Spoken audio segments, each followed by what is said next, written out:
Buenas noches, buenas noches, buenas noches. Que la gracia, que la paz, que la misericordia de nuestro Señor Dios Todopoderoso sea sobre sus vidas en esta noche. Hoy estamos a martes 30 de septiembre del año 2025. Estamos llegando a final del mes de septiembre, un mes más que se va, un mes más que queda para atrás.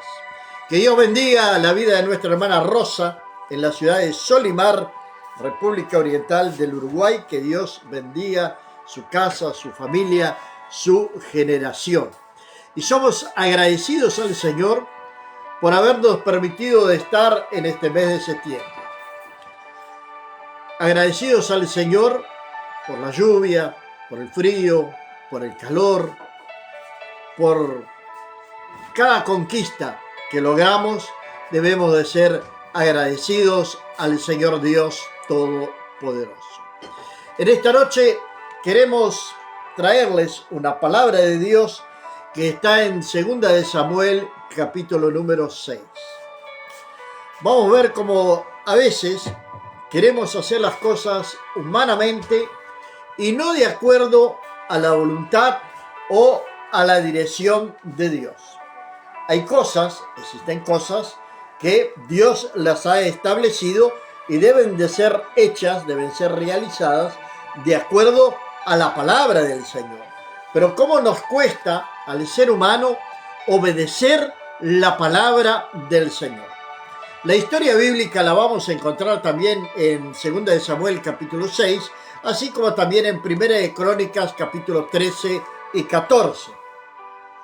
Nos va a hablar del deseo del rey David de llevar el arca para Jerusalén. Vamos a recordar que el arca había sido tomada, había sido secuestrada por los filisteos durante en la época del sacerdote Elí y de sus hijos. Los filisteos devuelven el arca. En el capítulo número 8 de 1 de Samuel, nosotros vamos a encontrar algo interesante, que el pueblo de Dios le va a pedir a Samuel que ellos quieren un rey. Ellos deciden querer un rey. Le van a pedir al profeta Samuel que quieren un rey. Ahora, ¿por qué quieren un rey? Porque las otras naciones tenían sus propios reyes. Entonces no estaban conformes con aquello que Dios les había dado a ellos, sino que ellos querían un rey, un capricho. Y Dios les va a dar un rey. Les va a dar a Saúl, que va a ser escogido por el pueblo. El rey Saúl, dice la palabra de Dios, entre otras cosas, que de todo Israel ningún hombre le superaba en altura. No le pasaban sus hombros. El rey Saúl, va a comenzar a gobernar la nación de Israel. Pero este mismo rey va a desobedecer a Dios. Este mismo rey va a caer en pecado. Este mismo rey va a ser desechado por Dios. Una situación bastante triste en que alguien sea desechado por Dios, abandonado por el Señor, dejado de lado por el Señor, que su nombre sea apagado del libro de la vida. Y hay muchos que caminan, y están caminando, creyendo que todavía su nombre está en el libro de la vida, cuando en aquel tiempo el Señor les va a decir: nunca los conocí, hacedores de maldad. Buenas noches, Carla Elizabeth, Luciana Elizabeth, Luciano y Víctor Emanuel. Que Dios los bendiga aquí en la ciudad de Casequí, Río Grande del Sur. Bendiciones a toda la familia. Lo cierto es que Dios se va a buscar un rey según su corazón. Y el profeta Samuel va a ungir a un joven llamado David. Un joven que era despreciado por sus hermanos. Un joven que sufría, si fuera en nuestros días de hoy, David era un joven que sufría de bullying. lo maltrataban, lo despreciaban, pero este va a ser el elegido por Dios. Dios ha venido para elegir y para colocar en lugares de honra a los despreciados de este mundo. Si leemos los evangelios vamos a ver encuentros de Jesús con personas que eran totalmente desechadas por la sociedad de la época, así como también son desechadas en estos días de hoy. Tenemos, por ejemplo, el ciego Bartimeo. Tenemos, por ejemplo, la mujer del flujo de sangre. Tenemos, por ejemplo, aquella mujer que tenía una tremenda joroba. Y por ahí van yendo los ejemplos de personas que eran el hombre que tenía la mano seca, el leproso que Jesús va a curar también. Y por ahí va yendo aquellas personas que eran despreciadas, que eran dejadas de lado, pero cuando tuvieron un encuentro con Jesús, su vida cambió radicalmente.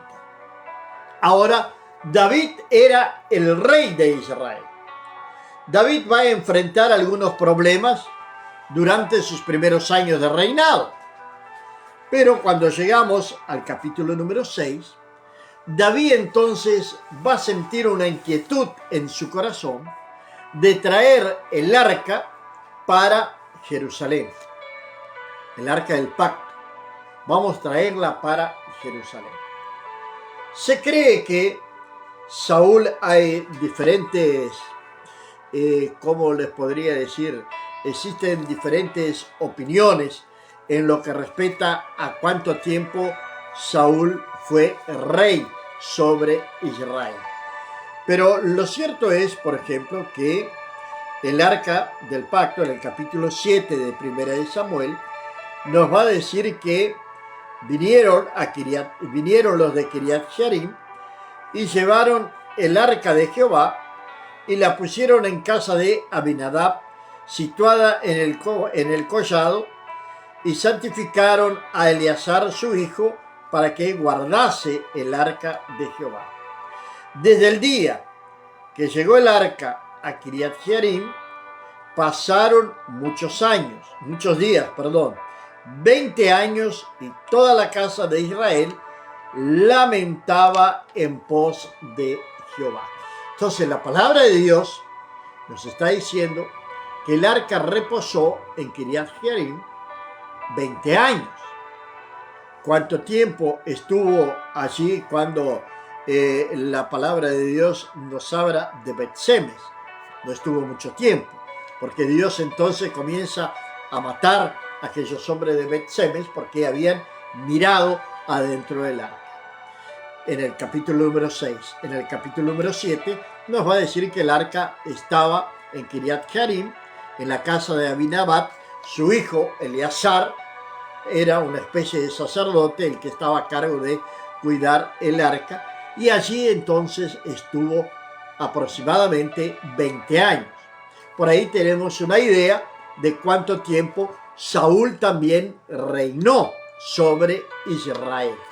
Hay diferentes opiniones en lo que se dice respecto al periodo de tiempo que estuvo el rey Saúl. Capítulo número 6, versículo número 1, la palabra del Señor va a comenzar diciendo así en el capítulo 16. David volvió a reunir a todos los escogidos de Israel.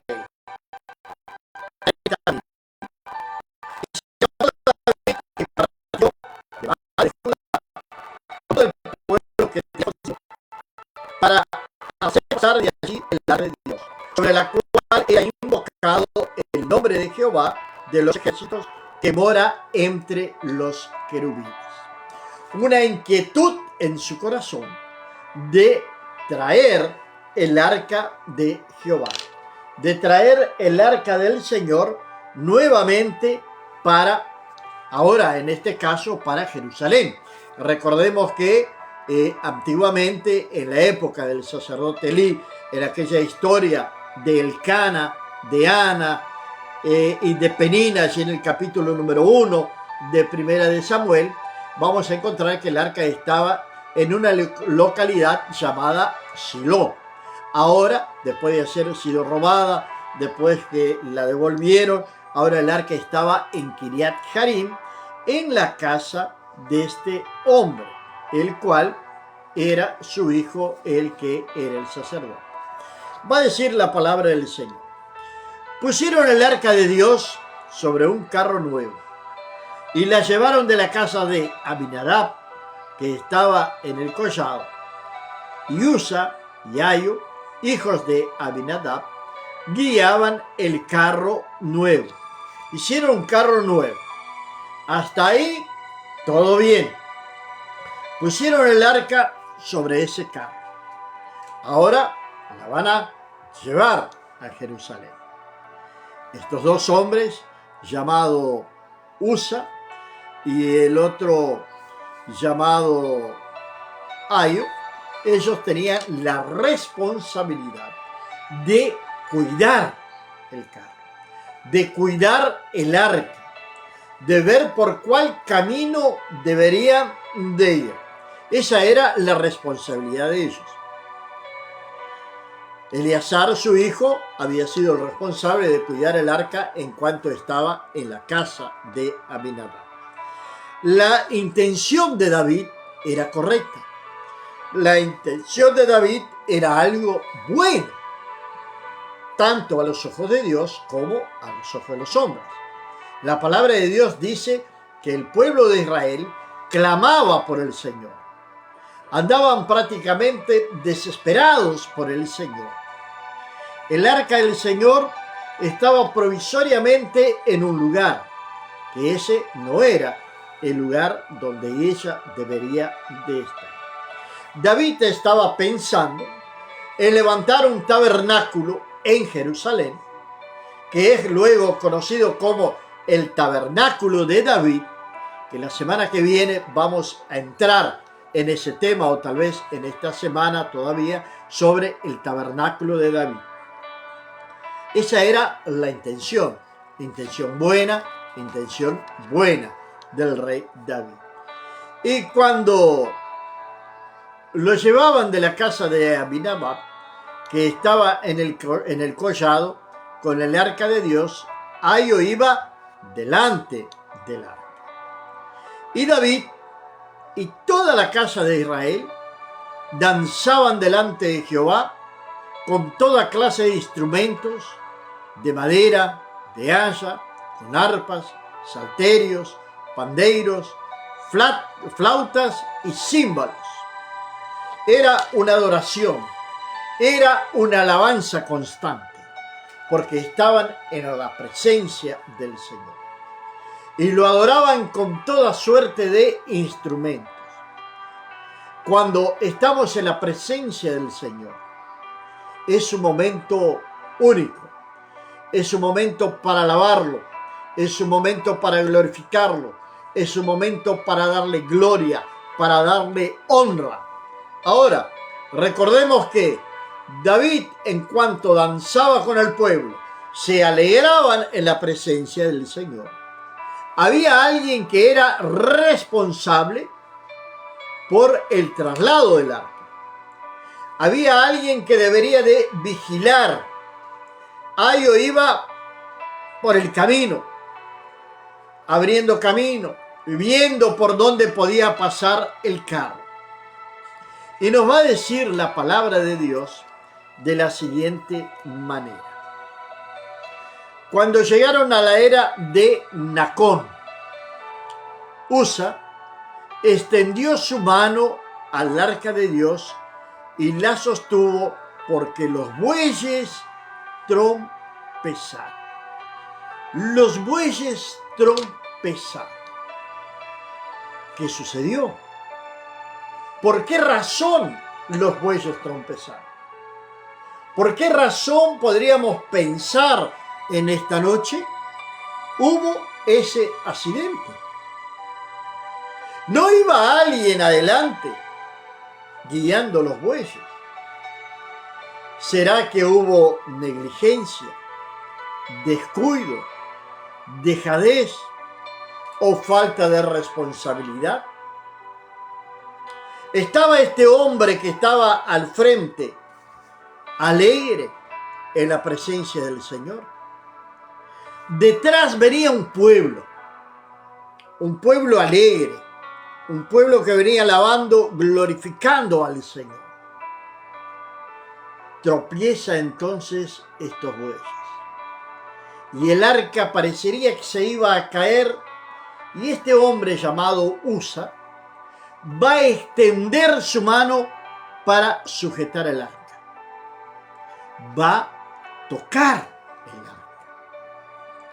Ahora recordemos que el arca había sido hecha y había puestos a su alrededor, a sus lados, a ambos lados, 2 anillos de cada lado, uno adelante y otro atrás, y habían cruzado varas. Era con esas varas que los sacerdotes, los levitas, cargaban el arca. Ellos no tocaban el arca. Era a través de las varas. Recordemos que el pueblo de Bet-Semes murieron muchos por haber mirado adentro del arca. Entonces, ese mirar adentro del arca quiere decir también que ellos tocaron el arca. Y era algo que estaba prohibido por Dios. Usa va a tratar de sostener el arca con sus propias manos. Era una urgencia, era. Se desesperó. Tuvo temor. Pero no podemos hacer nada a la ligera. No podemos actuar conforme a nuestros propios pensamientos, a nuestras propias ideologías, o muchas veces contendemos hasta con la palabra del Señor. A Dios se obedece. A Dios se obedece. Porque la voluntad del Señor para nuestras vidas es santa, agradable, perfecta. Esa es la voluntad del Señor para nuestras vidas. Entonces, si decimos que confiamos verdaderamente en el Señor, vamos a confiar en el Señor y vamos a hacer las cosas correctamente. A veces, nosotros queremos actuar como Sara. ¿Se acuerda de Sara, esposa de Abraham? Que como el hijo de la promesa demoraba mucho, ella tuvo la idea de decirle a Abraham que se acostara con su sierva Agar para tener el hijo. Pero esa no era la voluntad de Dios. Ese no era el propósito de Dios. Tal vez David había fallado. ¿Será que David había fallado en realizar el traslado del arca? ¿Qué está faltando aquí en este viaje, en este retorno o en este llevar el arca hasta la ciudad de Jerusalén? El pueblo clamaba por la presencia del Señor. El pueblo, cuando veía el arca de Jehová, se alegraban. Sus fuerzas se renovaban, porque la presencia del Señor estaba allí con ellos. Hoy nosotros tenemos la presencia del Espíritu Santo de Dios sobre nuestras vidas. Hoy nosotros tenemos la presencia del Espíritu Santo de Dios sobre nuestras vidas. Y eso es algo real, eso es algo verdadero. Pero no sé si tú sabías que el Espíritu Santo nos puede abandonar también. Cuando nosotros hacemos aquello que no agrada a Dios, entonces su Santo Espíritu se va a apartar de nosotros. ¿Nos va a abandonar? No, pero se va a apartar. Nos va a dejar solos. Pero Él va a estar allí, a nuestro alrededor, esperando el arrepentimiento, esperando la oportunidad para poder volver a nosotros. En la antigüedad, La presencia se manifestaba a través del arca. En nuestro presente, la presencia del Señor está en nuestras propias vidas, a través de la presencia de nuestro Señor Jesucristo y del Santo Espíritu de Dios. Y nos capacita, nos da discernimiento, nos da sabiduría, nos da entendimiento para poder interpretar y obedecer a su palabra. En cierta oportunidad, Dios le habló al entonces rey Saúl y le dijo: más vale obedecer que sacrificar. Más vale obedecer que sacrificar. Dios no está interesado en el sacrificio que nosotros podamos hacer. Dios sí está interesado en nuestra obediencia, en vivir en santidad, de caminar con el Señor Dios Todopoderoso. Eso sí le interesa al Señor. Y va a continuar diciendo la palabra de Dios. Usa extiende su mano para tocar el arca. Aquellos que conocen la palabra de Dios, aquellos que leen la palabra de Dios, ya saben lo que le va a suceder a este hombre llamado Usa o Usá. No sé bien cómo se pronuncia más en español, pero va a decir así: y el furor de Jehová se encendió. Y el furor de Jehová se encendió contra Usa, y lo hirió allí Dios por aquella temeridad, y cayó allí muerto junto al arca de Dios. Cayó allí muerto junto al arca de Dios. Vea lo que dice la palabra del Señor. No es algo que debemos de tomarlo livianamente. Va a decir la palabra del Señor que el furor de Jehová se encendió contra este hombre. El furor de Jehová. Cuidado con encender el furor de Jehová. Este hombre cayó muerto. Cayó muerto. Por haber hecho, dice la palabra de Dios, una temeridad. O sea, no tuvo temor al Señor. Se atrevió a hacer algo, tal vez en la urgencia del caso, en la desesperación. Podemos buscar centenas de justificaciones para este hombre. Pero lo cierto es que él no estaba autorizado a tocar el arca del Señor. Su misión allí era vigilar, era cuidar. No era empujar el arca, no era sostener el arca. Cayó muerto. Venía todo aquel pueblo alegre, venía todo aquel pueblo feliz. Pero ¿por qué razón sucede todo esto? ¿En qué falló David? ¿En qué falló el pueblo? ¿En qué falló Usa? ¿Qué sucedió en realidad? ¿Qué estaba faltando? Hicieron un carro nuevo. Hicieron un carro nuevo. Pusieron el arca encima de ese carro nuevo. Es lo que está diciendo la palabra del Señor. Pusieron el arca de Dios sobre un carro nuevo y la llevaron de la casa de Abinadab. Se entristeció David por haber herido a Jehová a Usa y fue llamado a aquel lugar Perez-Usa hasta hoy. Y temiendo David a Jehová aquel día, dijo: ¿cómo ha de venir a mí el arca de Jehová?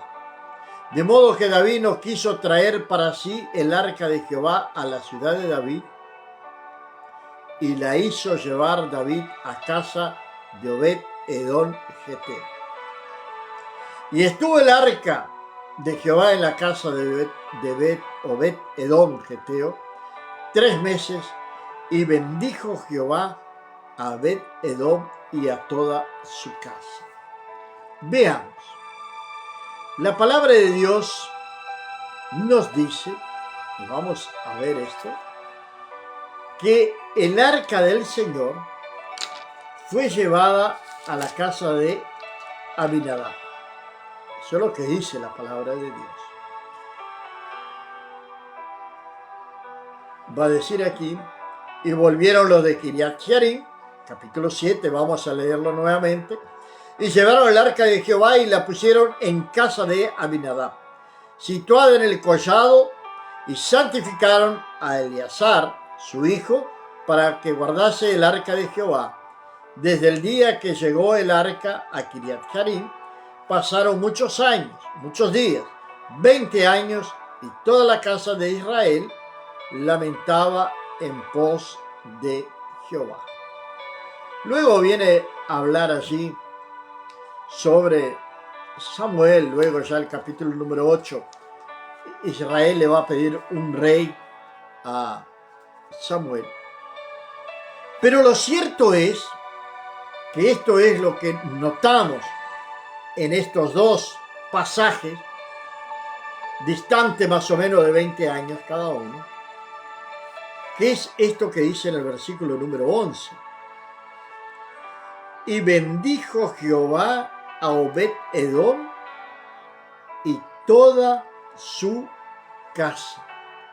Y bendijo Jehová a Obed-Edom y a toda su casa. 3 meses. Ahora en la casa de Abinadab quedó 20 años. Pero la palabra de Dios no nos relata absolutamente nada sobre la prosperidad de Abinadab. Vamos a volver aquí al capítulo número 6 de 2 de Samuel, que nos va a decir simplemente que pusieron el arca de Dios sobre un carro nuevo y la llevaron de la casa de Abinadab, que estaba en el collado, y Usa y Ayo, hijos de Abinadab, guiaban el carro nuevo. Ahora, en la casa de Obed-Edom hubo bendición. En la casa de Obed-Edom hubo prosperidad. En la casa de Obed-Edom sucedió algo nuevo. Obed-Edom tuvo una experiencia con el Señor. Allí había temor de Dios. Allí había santidad. Allí había deseo en el corazón de Obed-Edom de adorar a Dios, de santificarse al Señor. Una decisión tomada por David de dejar el arca en la casa de Obed-Edom. Pero la pregunta que se hace David no es un detalle pequeño tampoco aquí. ¿Cómo ha de venir a mí el arca de Jehová? Pregunta esta que no vemos cuando él decide ir a la casa de Abinadab a traer el arca. Pregunta esta que él no le hace al Señor. ¿Qué está faltando realmente aquí? ¿Qué está faltando en este traslado del arca de la casa de Abinadab a Jerusalén, que es un viaje frustrado y todavía con una muerte? Todavía con una muerte. Y ahora el arca se queda en la casa de Obed-Edom. Y esa casa va a ser bendecida. Porque la presencia de Dios trae bendición.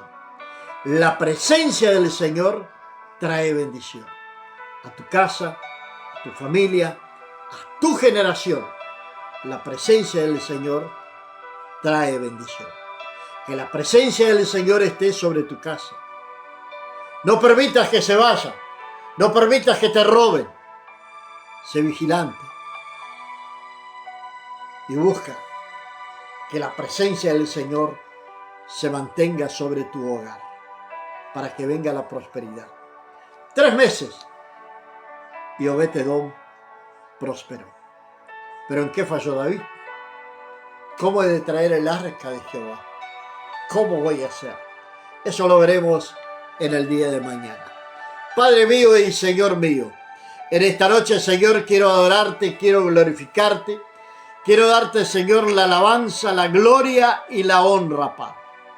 Señor, que seas tú glorificándote sobre nuestras vidas, que seas tú, oh Padre, llenándonos con tu presencia y enseñándonos, oh Dios, a ver tu voluntad, a entender tu palabra, a santificarnos cada día más, Señor, y que podamos caminar, Señor, con integridad delante de ti. Señor, que tu misericordia, tu amor, tu bondad no sea parte de los hogares aquí representados en esta noche. No sea parte de aquellos que van a estar asistiendo a este video, Padre. Que no sea parte, Señor Dios, tu presencia de aquellos que temen tu nombre. Que en esta noche podamos descansar y renovar nuestras fuerzas.